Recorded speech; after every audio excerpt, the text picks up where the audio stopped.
Hey guys, welcome back. Great topic here today. We're going to talk about speed. Does it come from the body? Does it come from the arms, the wrist? Where is the speed coming from? And what's happening with the body? And this is often called the kinematic sequence. I had a question the other day where I have a very simplified video on the site talking about we want to use our body to create momentum. So as I go to the top of the swing, I'm going to get a good power turn like we teach in the Top Speed Golf system. I'm really getting loaded up, and then I'm coming on through all the way on around with my body into the finish to get the overall momentum of the body. So the body is really important to create that overall speed and that momentum. It gets that baseline speed going that we can then add on to with the hands and the arms and then release the club to get those really high peak speeds. So if we're going to swing a driver, let's say 120 miles an hour, we have to start with the hips, then build on it with the shoulders, then the arms, then the club, and I'm going to go over that with you guys today. So what this looks like, and the cool thing nowadays is that there's a lot of research, there's technology you can use to actually measure this.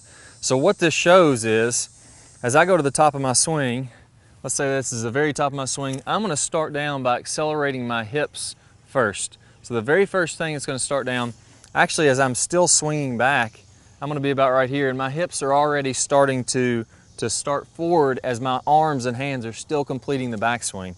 So my hips are going to start first.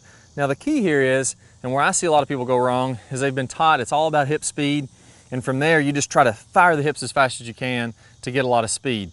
Now in high swing speed players, the hips are firing fast, but it's in sync with everything else.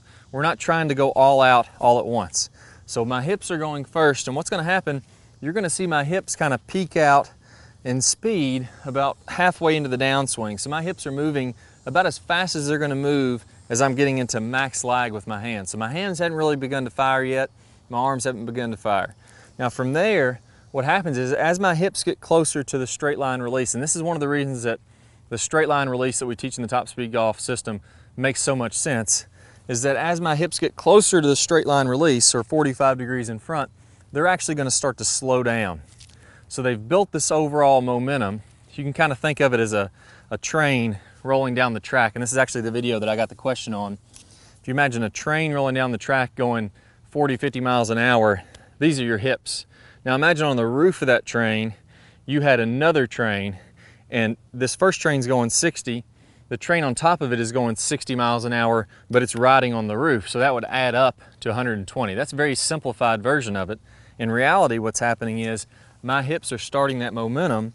They got some speed with them.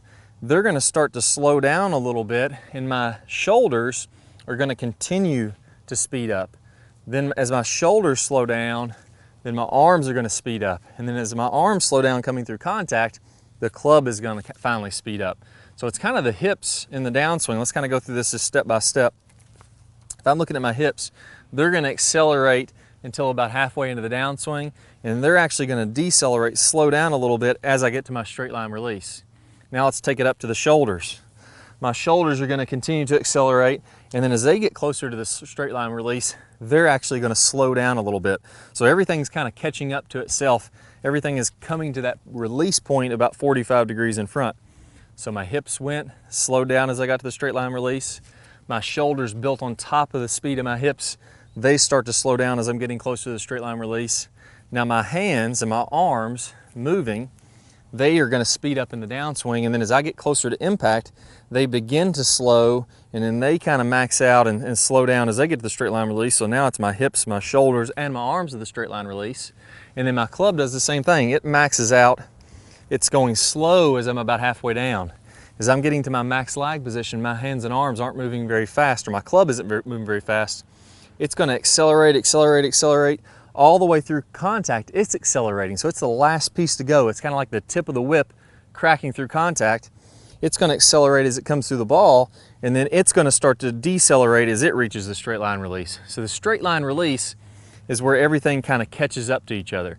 That's why we pick this point. So the hips, the shoulders, the hands, the club, all those are fully released about 45 degrees in front.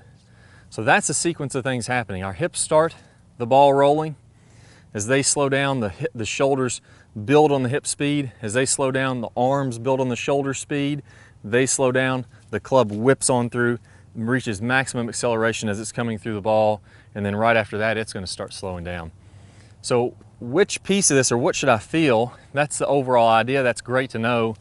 Okay, Clay, that's nice that we know what's happening from science, but if it's not gonna make me play any better, you know, what do I do?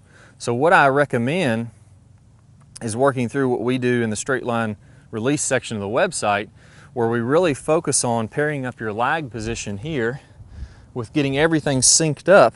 So my hips, my shoulders, my arms, my club are all synced up, releasing on out in front. If I'm flipping the golf club and I'm releasing my hands, what that's telling me is my shoulders and my hips and all that should still be moving forward, but I've already fired my hands. So my hands went too early and I'm losing some speed. If I can get some lag and then pair all that up as I release out in front, that's going to ensure that everything's maxing on out in front. So don't feel like your hips, your shoulders, your arms, don't feel like you're in a rush to fire them as fast as you can. Worry about the timing of those. Worry about, let's get everything happening 45 degrees in front of the golf ball, all this synced up here, and that's going to help me to time up the rest of it to get a lot of speed. So one quick tip here before I hit a couple shots, and we'll kind of see the sequencing in action. You don't have to actually move your body that fast. You don't have to move your arms that fast. If I'm swinging a driver, and let's say I'm going to swing this 120 miles an hour, I only have to swing my hands through contact. The velocity that my hands are moving, how fast these are moving forward, is just barely over 20 miles an hour. So these hands aren't moving very fast. If you look at a PGA Tour player swinging 120, his hands are barely moving over 20 miles an hour. I bet you can move your hands 20 miles an hour. But the key there is, I gotta have that nice lag. I've gotta store up this energy, and then as my hands decelerate, you know, that's gotta whip on through there to get the speed of the club coming on through. So that's how those scrawny little guys that drive you nuts on the course that are hitting it 40 yards past you, it's about that sequencing and getting that club to whip through there in the last little bit.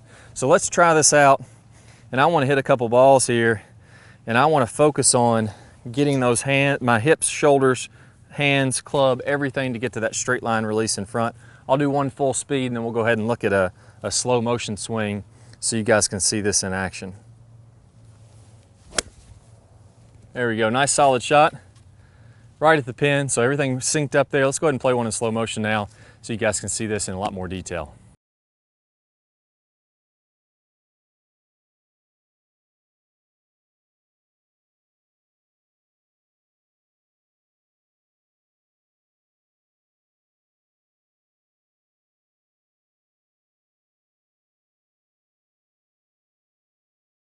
All right, so I hope y'all really enjoyed this video. If you did, I got an awesome bonus for you. Now, one of the most important things we can do in golf, and let's face it, we all want to crank the ball. We want to hit it hard with a lot of power.